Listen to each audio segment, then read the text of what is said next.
What's up, y'all? This your girl, Boss Celine Neek, back at you again with another positive message from Ambitious Hustlers Pod. Okay, so about credit cards. I wanted to share with you guys how I got a gold credit card from American Express. Pretty much these same exact steps can be applied to anyone. I'm always going to share little tips and tricks when it comes to getting credit cards because I spent so many years in my life trying to figure it out, and there's a lot of mixed information online. But anyway, how to know which credit cards you'll get approved for. This is what I highly recommend doing. Visit the website. So let's say let's say you want to get American Express credit card. I'm going to use that for an example. You want to get American Express credit card. You could visit their website and look at the minimum score it takes to get the card. On their website, it will show you the exact credit bureau that they're going to use for you to determine and what score they're going to look at. So if some may look at TransUnion or Equifax, whatever. But you want to go to their website and see which score they're going to look at or which scores they're going to look at and look at the minimum. If it doesn't say it on the website, you can easily just call them. What's the minimum score?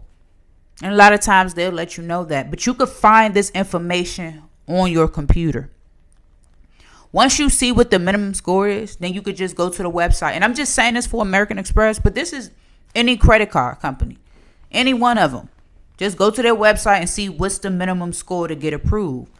And this way, this will stop you from getting any negative points on your credit report. Because a lot of times we accumulate negative points because from inquiries. You didn't even get the card. See, I don't mind them. I don't mind somebody running my score for a card that I know I'm going to get. But it's annoying because now you got an inquiry on your report. It's not a lot of points, but it's still a few points. Come on, man. Nobody got time for this. Come on. Nobody got time for that foolishness. So that's what you do. You want to go to one of these websites. It could be American Express or whomever. Whatever credit card you're trying to get. You go to their website and see what's the minimum score to get approved. Then you use one of these free credit programs that they have online. Some of them it cost like $1 or whatever. But those are the ones I recommend. I don't have one offhand, but you could type it in Google to run your credit score. You want to go with the ones that don't need a credit card for you to check your credit score, and it's not going to impact your score. But when you find one, you want to go to this website and look at your scores. Based on your scores, you'll be able to determine what card you will get approved for based on the cards that you already have written down or set aside on your computer that you know that you want to apply for.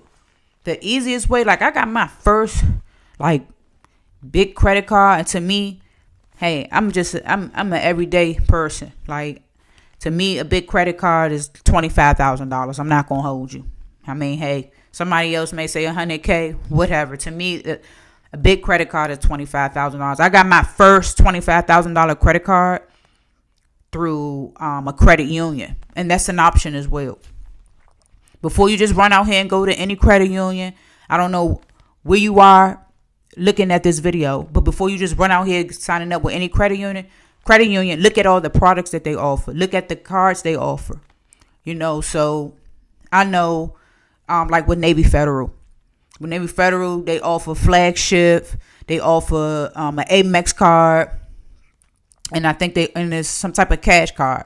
So I got the flagship card, and I did that through a product change, which I would make a whole nother video about how to switch without getting a credit inquiry. Period. But anyway, I wanted just to share this with someone because I know how frustrating it is. You trying to apply for cards and then you getting denied, and you why I'm getting denied if I know why I'm getting denied for it. Because you could be making the money. Because some people, they got the income, but they don't have the credit. And then you have some people that got the credit, they don't have the income.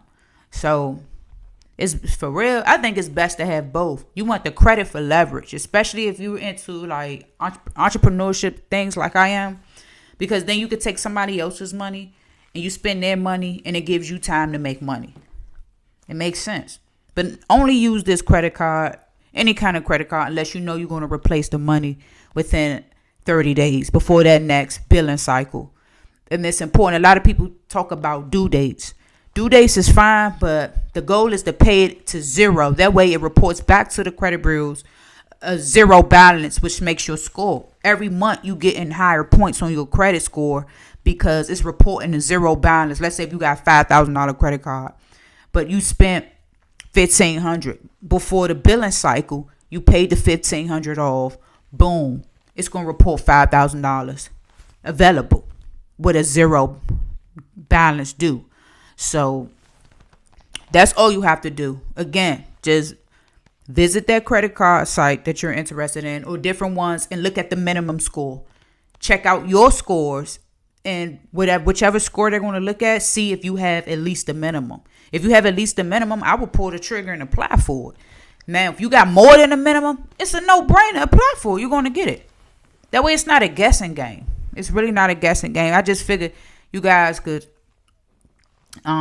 see how I did it. Just like I said, I'm just an everyday person, really. Like I said, $25,000 credit card is a big card to me, and still is. I don't care what God blessed me with, it's still a big card to me, and it's a blessing to be able to have some type of leverage. We all need leverage, but don't use a credit card if you're not going to commit to paying it off on time, like before the billing cycle close. The billing cycle is always after the payment due date. It's never before. The billing cycle is the final day, like that last day, and they're going to send that report to the credit bureaus if it's a balance on there or if it's a zero balance. So I just wanted to share this with you guys. I had took some notes, so I'm just making sure I covered all points with you. I went over everything with you guys. So good luck on applying for your next big credit card. Do your research, take your time, and thanks for tuning in with me.